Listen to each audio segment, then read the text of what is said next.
Hello दोस्तों, नमस्ते। स्वागत है आपका अजीत का रिव्यू में। बिहार में सबसे पहला टीईटी 2011 में हुआ था और पहली बार ललित कला विषय को स्थान मिली थी। तो आज 2011 के ललित कला के कुछ प्रश्नों को लेकर मैं हाजिर हूँ आपके समक्ष। तो आइए स्टार्ट करते हैं।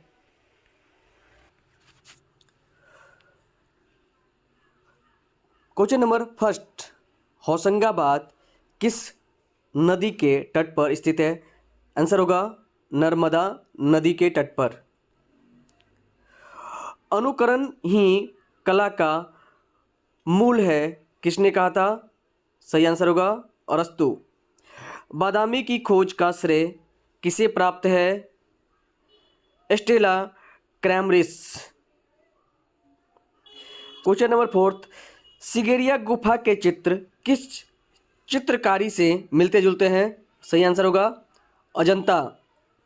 अजंता की वह कौन सी गुफाएं हैं जिसमें आज भी चित्र मिलते हैं? तो ध्यान रखना है 1, 2, 9, 10 और 16, 17 में। अजंता की किस गुफा में मरणोमुखी राजकुमारी चित्रित है? गुफा नंबर 16। क्वेश्चन नंबर 7 है, चित्रलक्षणम की रचना किसके द्वारा की गई है? यह है नग्नजीत के द्वारा। क्वेश्चन नंबर 8, वात्सल्य का प्रसिद्ध ग्रंथ कौन सी है? सही आंसर है कामसूत्र। क्वेश्चन नंबर 9, अष्टवर्ल्ड आदर्श वृत्त में रंगतें हैं 24 में। क्वेश्चन नंबर 10, किस वर्ग में कंपन गति सबसे अधिक होती है? तो वो है बैगनी। पोत से आप क्या अनुभव करते हैं? स्पर्श ज्ञान। रंगत के हल्के व गहरेपन को क्या कहा जाता है? तान। क्वेश्चन नंबर 13, अंतराल क्या है? कलाकार का कार्य क्षेत्र। दोस्तों, अगर मेरी स्पीड आपको ज़्यादा लग रही हो तो आप 0.75 स्पीड कर सकते हैं, और अगर मेरी स्पीड आपको कम लग रही हो तो 1.25 कर सकते हैं। ऊपर वाले डॉट पे जैसे ही क्लिक करेंगे तो वहाँ पे आपको कम और ज़्यादा करने का ऑप्शन मिल जाएगा। मैं थोड़ा तेज़ इसलिए करवा रहा हूँ और इस टाइप के क्वेश्चन इसलिए लाया हूँ क्योंकि आपको वो तीन गलत ऑप्शन के चक्कर में नहीं पड़ना पड़े और आप डायरेक्ट क्वेश्चन का आंसर समझ लें। तो आइए 14वां नंबर देखते हैं। परिप्रेक्ष्य कितने प्रकार के होते हैं? वो आंसर होगा 2 प्रकार के। क्वेश्चन नंबर 15 है, कलाकार सामंजस्य उत्पन्न कर सकती है रेखा द्वारा, रूपों द्वारा और रंगों द्वारा। क्वेश्चन नंबर 16 है, भारतीय चित्रकला की विशेषता है? आंसर है सत्यम शिवम सुंदरम। 17वां है, लावण्य योजना किसे कहते हैं? बाय सौंदर्य व्यंजन को।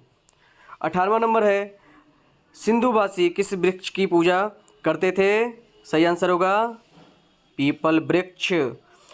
19 नंबर है, मोहनजोदड़ो से प्राप्त नर्तकी प्रतिमा किस धातु की बनी है? तो वो है कांस्य।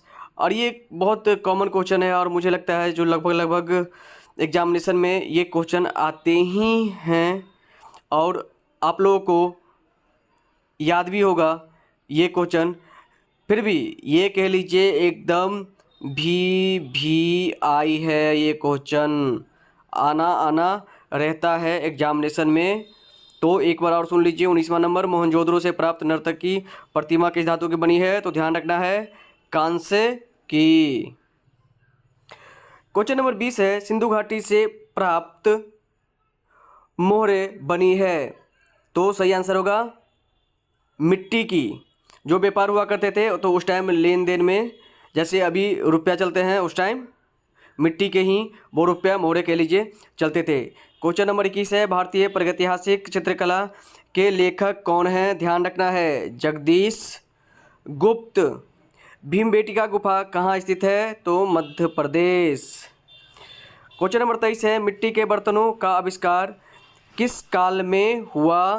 तो एकदम ध्यान रखना है, चाक का भी आविष्कार इसी टाइम में हुआ था, वो है नवपाषाण काल में। क्वेश्चन नंबर 24 है, प्रागैतिहासिक शिला चित्रों का विषय क्या था?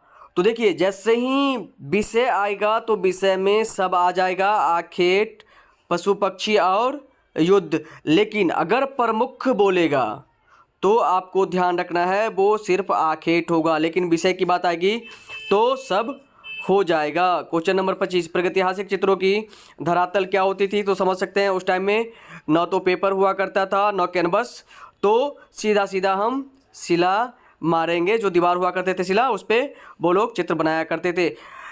मेरे वीडियो में आपको कहीं भी कोई त्रुटि दिखा हो तो आप कमेंट करके हमें बता सकते हैं, जो मैं आगे सुधारूं। और ऐसे ही वीडियो देखने के लिए जिसमें ऑप्शन 3 नहीं रहेंगे, सीधे क्वेश्चन और आंसर रहेंगे और आपको सुविधा होगी। अगर आप 2 से 3 बार सुन लेते हैं तो मुझे लगता है ये क्वेश्चन आप रट लेंगे, याद हो जाएगा और आप धड़ल्ले से मार सकते हैं आंसर में टिक जब आपका क्वेश्चन आएगा। तो नेक्स्ट वीडियो के लिए इंतज़ार कीजिए और हर सब्जेक्ट से रिलेटेड वीडियो इस चैनल पे आपको देखने को मिलेगा। तब तक के लिए जय हिंद।